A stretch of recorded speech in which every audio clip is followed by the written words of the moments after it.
throws open the door. You weren't wearing a fucking helmet. Let's go ahead and check out some of the inventory here because I gotta see some of this stuff. I gotta go check it out. Let's go. The orange clearly adds 10 extra horsepower. Yeah. Look at that British growl.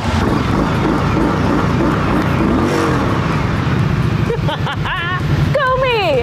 We're at OTC. We're gonna get a little bit of maintenance done on the bikes before we head out to Las Vegas. You think we're gonna be good going cross country? I think you'll be just dandy going cross country.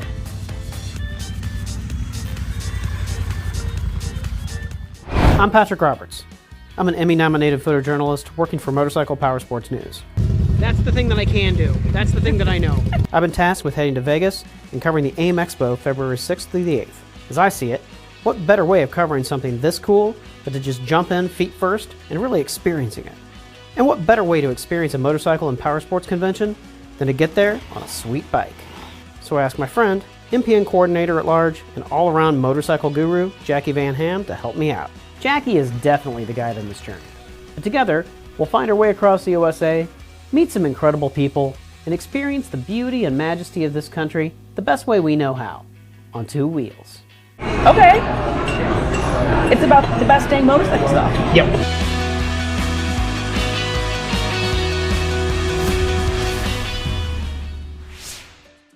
The anticipation of this journey had really been weighing on me. After weeks of planning our route, choosing our bikes, and doing all of our final checks and maintenance, the day had finally arrived. It was time to begin our journey to Las Vegas.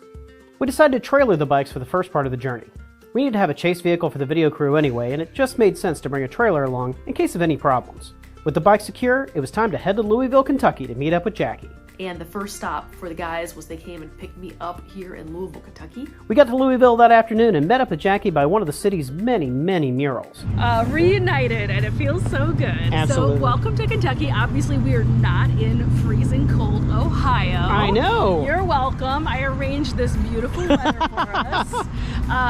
No, all jokes aside, I'm super pumped that you can come down here, and I am super pumped that the weather is so gorgeous. Yeah. So I want to take you through a couple of spots before we head out on the road for our big adventure. But I had to come, of course, show you the greetings from Louisville sign. We're right next door to Churchill Downs. She showed us around a bit, but we didn't have any time to lose. It was time to hit the road and head west. After a lot of hours on the road, we stopped for the night in Nashville, Tennessee. We immediately hopped on down to Nashville. We got into Nashville like late afternoon. We didn't have a lot of time to explore Nashville, but we couldn't visit this incredible city without having more than our share of amazing food at Martin's Barbecue. Highly recommended. Oh my God, this was such amazing good food. Oh! With that flavor head Big crunch, dude. I know! Oh no. Some of the best wings I've ever had in my life. So, I mean, just go. Just do yourself a favor, just go. Ooh, they're spicy. This is so bad for me, and I love it. After a good night's sleep, it was time to hit the road again. We were heading to Memphis, Tennessee, but we had one stop to make along the way. We were meeting up with some of our new friends at Jonesboro Cycle in Jonesboro, Arkansas to check out the biggest powersports dealership I've ever seen. Other Motive is for the other vehicles in your life. Walker Products offers a comprehensive selection of small engine components for motorcycle and scooter, UTV, and snowmobile repair and maintenance. Visit walkerproducts.com today. Walker Products Other Motive, powering your ride. Olin Suspension, improving the ride and performance of motorcycles of all types.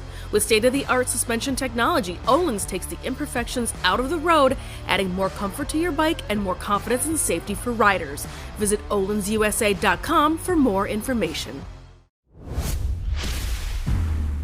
So then from there we went to Arkansas, went to Jonesboro Cycle, had a chance to talk with those folks. We spent a lot of time with a gentleman there named Jody, who is in charge of customer experience, if I remember correctly. He was fabulous and a true enthusiast, incredibly passionate about motorcycling, and really, really passionate about that customer experience. He really got it, and the shop was so incredible. It's the largest motorcycle dealership I have ever been to, hands down. It is massive. It used to be some type of factory, and it just is bananas.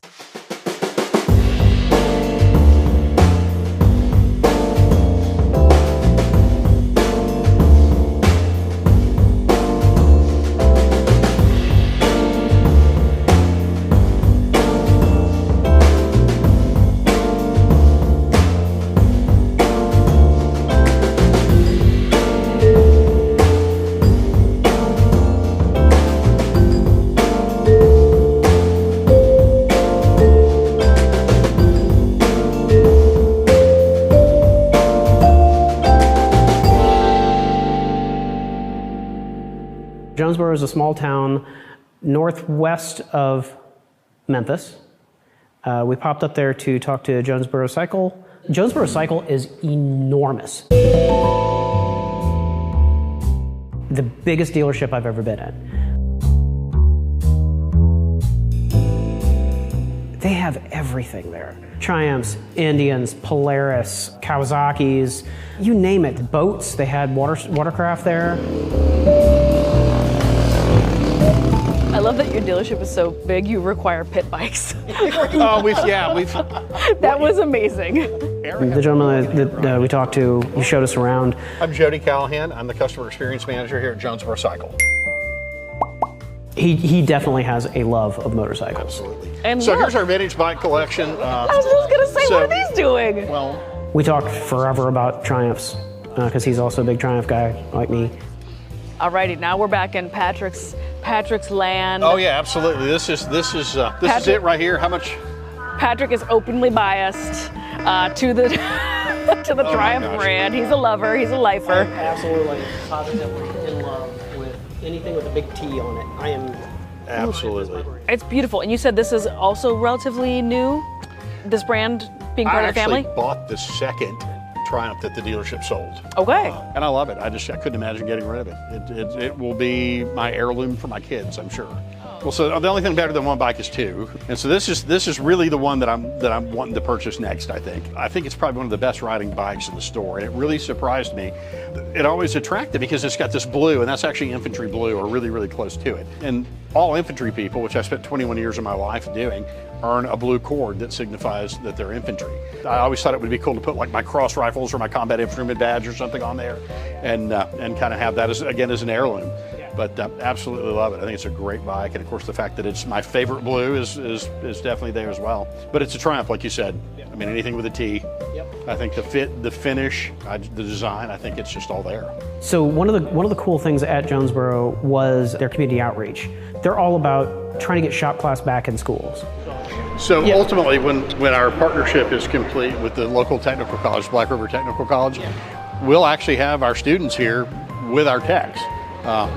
So how does that work? How does that work? Explain that whole process again. Well, so through community and tech education, we want to be able to reach out to not only our high school kids so that they can, when they're doing work study or work release or whatever, they can actually come and earn high school credit for working. That can play into what we'll do with our Black River Technical College community program. So they'll actually offer not only an adult education program, but they'll offer a 2-year degree ultimately in Powersports maintenance. And so that's all going to play in together. It'll kind of track from high school all the way up. So they can get high school credit, they can get college credit, they can get industry certifications when it's all done and built the way we want it to. They'll be able to get industry certifications and go to work. And we're going to sponsor that here in conjunction with our partners at Black River. So if you're like 16, you're really into bikes, you're really into power sports, whatever, you could just fall in love with that as a career, and you could just like start working on your career when you're still in high school. And a lot of people don't realize, but I mean, it's a true profession. It's not just, a gig to do because you don't have anything else to do. It's a true professional profession. Lots of money, lots of growth. Again, 8% growth over the next 10 years in the industry. So, I mean, it's a huge growth industry right now. And having people professionally trained that can come back into a dealership and not need to be retrained, but be ready to go to work at all levels is huge for the industry. That is fantastic that you're getting involved. Well, it's a way to give back, and it's a way to help push the industry forward and the sport itself.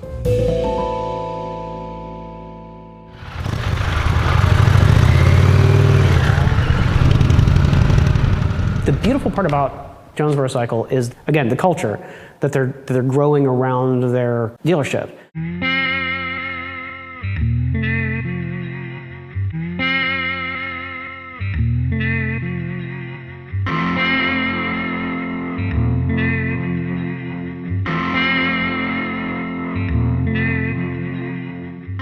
When I said heirloom for my kids, I meant that. That's really where I want to go with it. So I want to definitely add this to my collection for sure.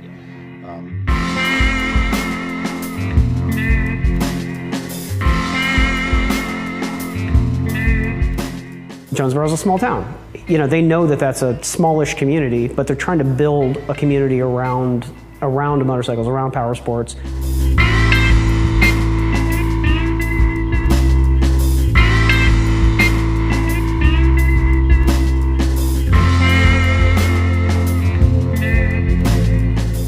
Jonesboro Cycle is a great example of what a Powersports dealership should be. They're taking the time to build a family, 2 wheels at a time.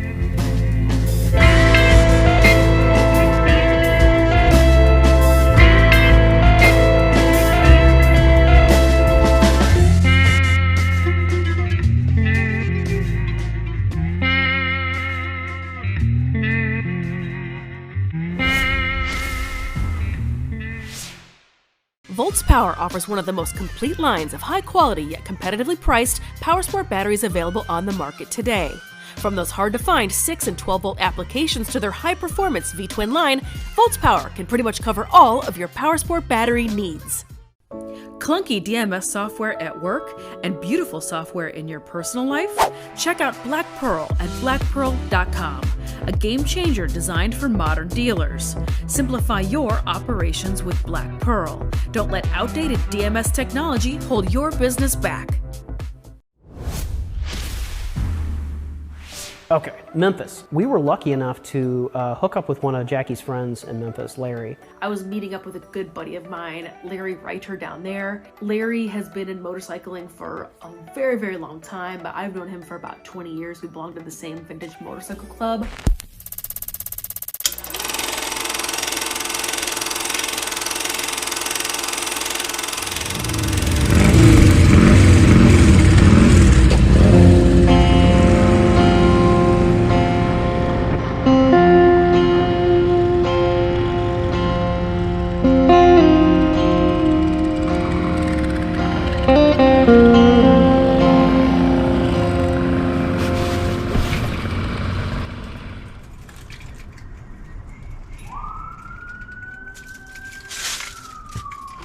When we got to Memphis, we were able to hook up with one of Jacqui's friends, Larry.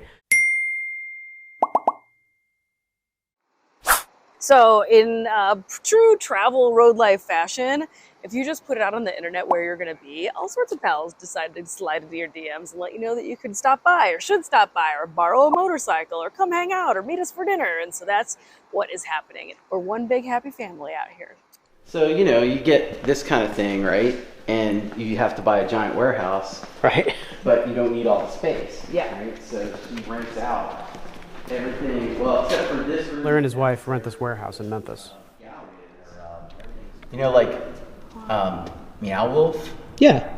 There was one of those in here that this guy Chris made that was awesome. It had 3 different entries. It went up and down, and it was all like, I mean, you didn't know that it was a small space. Like, it was amazing. And then this gets into the major space. So there's an artist who rents some space down there, and this lady just built walls yesterday. So people just build up space if they want. And she's working in here. This gallery. Let's see, there's some things I haven't even seen this show. You know, much better. Yeah. Okay. Wow, that's cool. I'm glad I came out here. I have not seen this. That's really cool. And then, of course, any good gallery space has a bar. Of course. Oh, that's spectacular. Yeah. So here's the main bar. They must have had a party recently and forgot. But yeah, this is a cool little bar, isn't it? Yeah, the space is so cool. I know. I love this. I mean, I love the concept of buying the warehouse, using as much space as you want, and then renting the rest. Sure.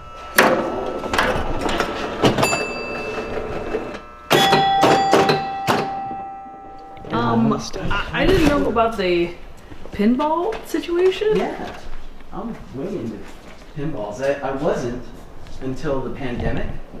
Okay, this is your sourdough bread making. Yeah, project. I started working on pinball machines. This is probably the coolest. Everybody loves this game. This is Starjet. What goes on with all these pinball machines? You well, they hoard start them, like you this. sell them, you know, at the moment I haven't sold any, But I would sell Paddock and Magic City. This one is like my favorite, man. I ended up going to, you know where Columbia is? Columbia, Tennessee? Yes. So the guy in Columbia sold me this guy that online.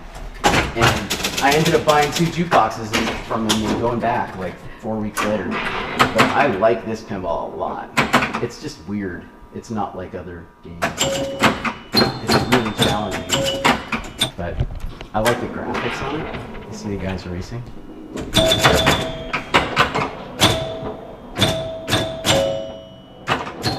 2019 I bought the first one. Okay. And then the pandemic hit and I started getting on Facebook Marketplace, and like you wouldn't believe how many like short flipper 60s era pinballs are out there. Yeah. For like, you know, $400. Well, nobody wants to spend the time to figure out what's up with them. Yeah.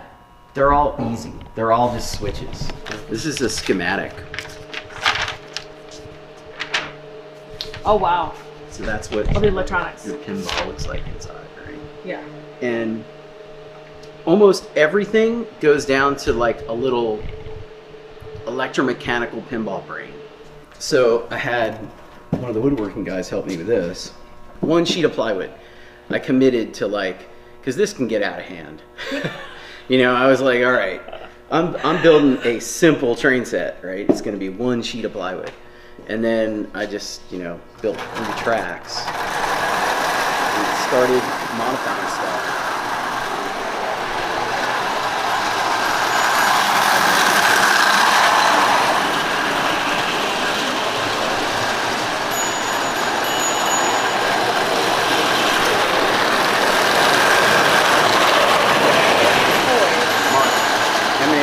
Committed to my marquee, you know that. I know. All right, so that's the trains. So a lot of the time, what people think is a lost cause, Yeah.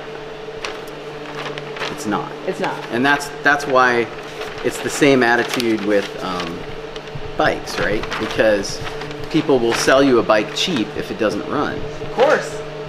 But it's, I count on it. you know, it's not that hard, right? It's dirty carbs. It's got the air filter.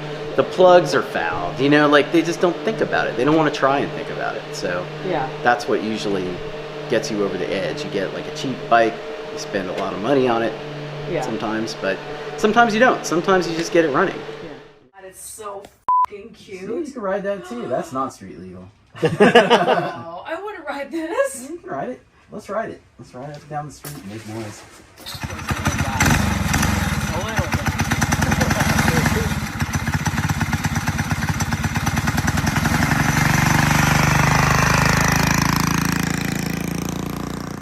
Larry's a scientist. He's an actual scientist, but at the same time, he also is part of this vintage motorcycle club.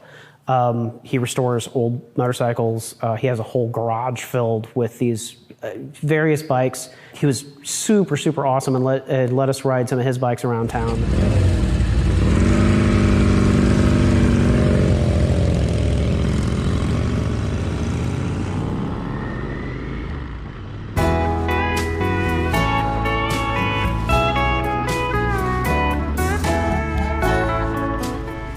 Larry showed us all around town. This is we're trying to play run.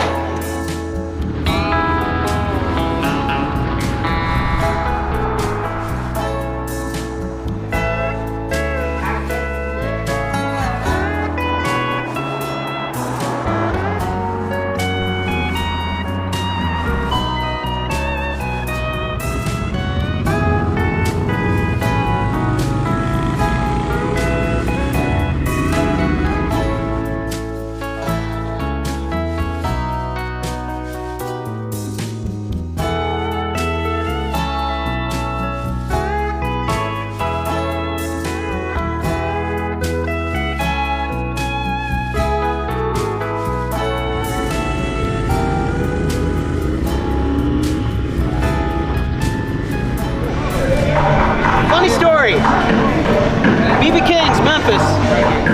That was the very first bar that I've ever gone into in my entire life. I was like 14 years old. I was on a high school band trip.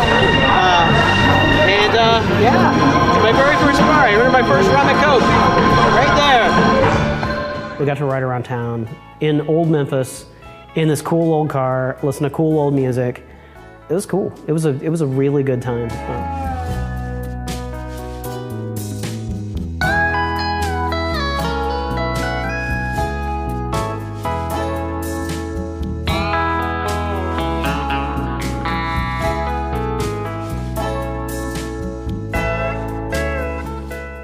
We met a lot of really cool people. Again, that's part of this culture too that I was talking about before. Motorcycle people are very giving people. If you're interested in what they're interested in, they will bend over backwards to show you what they think is cool. They'll take you to their toy box and let you pick out your favorite toy and play with their favorite toys. And to hear some of the other people of this vintage motorcycle club talk, it's just a really, really cool experience. We were hanging out with a scientist and a plumber and a guy who was a professional flat track racer, and like all of these people from these various backgrounds, various income levels, this wide swath of Americana, able to come together over their love of motorcycles. It's cool. That's what this was all about. This whole journey was really about that kind of thing, where it's a lot of really cool people doing a lot of cool stuff together.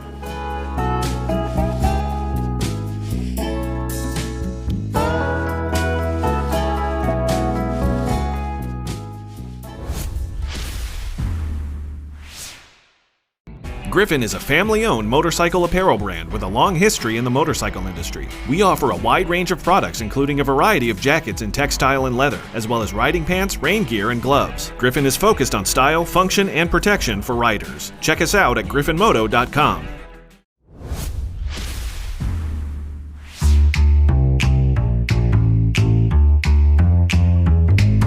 We were lucky enough to explore a lot of cool stuff in Memphis. Memphis is a neat town. It's an old town. It's really a music town. You know, the blues, arguably some of the best blues music ever recorded was recorded in Memphis. Some of the best country music that's ever recorded was recorded in Memphis. Some of your, your best recording artists of all time, you had your Johnny Cash, Jerry Lee Lewis, you could go through the whole Elvis, the whole litany of influential and masters of their craft recorded in Memphis.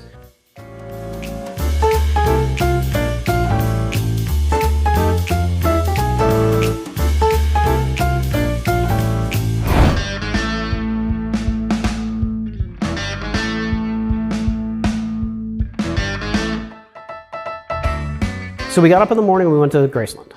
It's Disneyland. The complex is enormous. It's a campus and there's all kinds of stuff. There's a theater, there's everything's got a gift shop, of course. But my favorite part was going through the Viva Las Vegas years.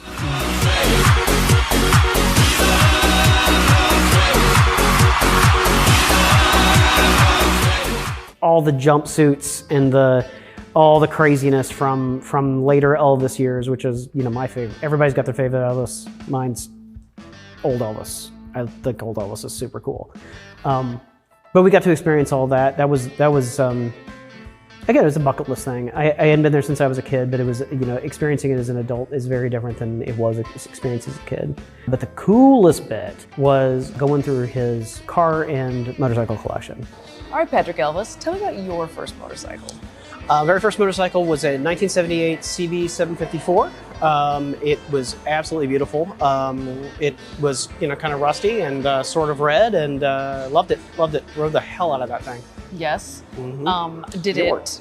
it? I know my first motorcycle. Your first motorcycle. My first motorcycle was also a 1964, not 1965 like this one is, but 1964 Honda Dream 305. My very first motorcycle, swoopy fenders, total cream puff bike. Clearly, Elvis was a man of very, very good taste. I absolutely love those things. That's one of those bucket list kind of bikes for me. I want one of those. I want one in crappy condition because I want to restore it, because I want to learn how it runs. You're in luck because they are cheap as can be. They never ever hit collectible status. As much as Elvis and myself appreciated them, the market does not appreciate them because they are super, super cheap to go find. Oh.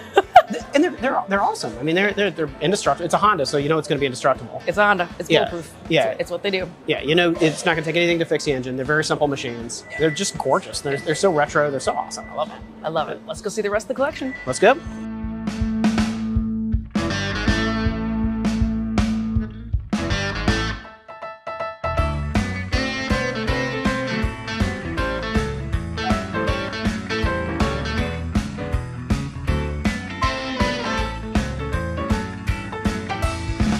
All right, we just saw this incredible museum filled with some really amazing cars, a lot of stuff that I didn't even know existed. Some of these things, like those crazy trikes and stuff like that. Those are awesome. Yeah.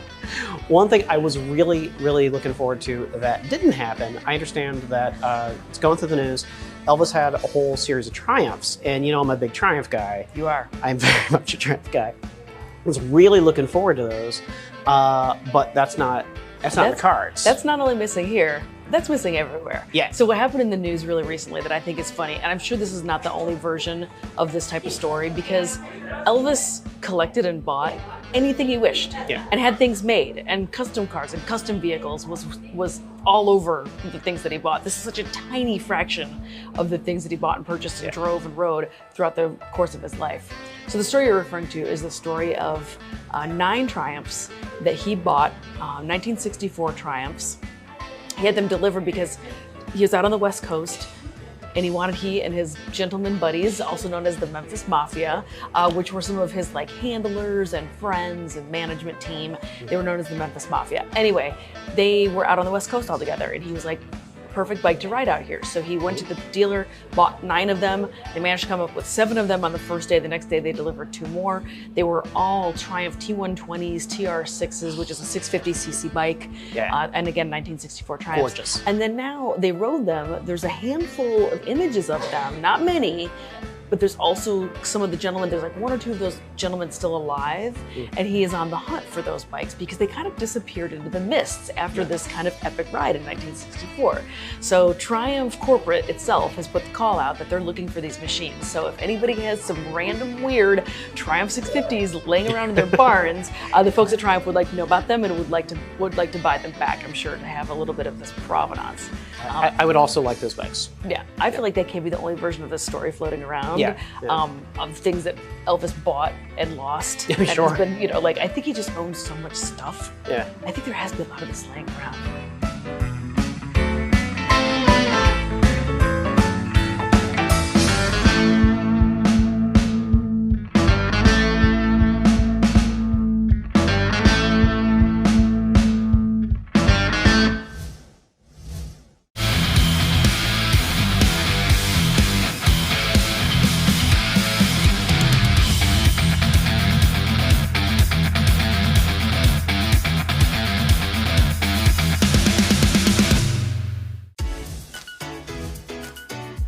All right, Jackie, where are we? What are we doing? Born free, baby. It's wonderful. It's great, right? And there's some pretty special stuff here. I mean, it's about wiener dogs. Of course I love it. Of course I know about it. So my favorite thing about motorcycling actually isn't the bikes.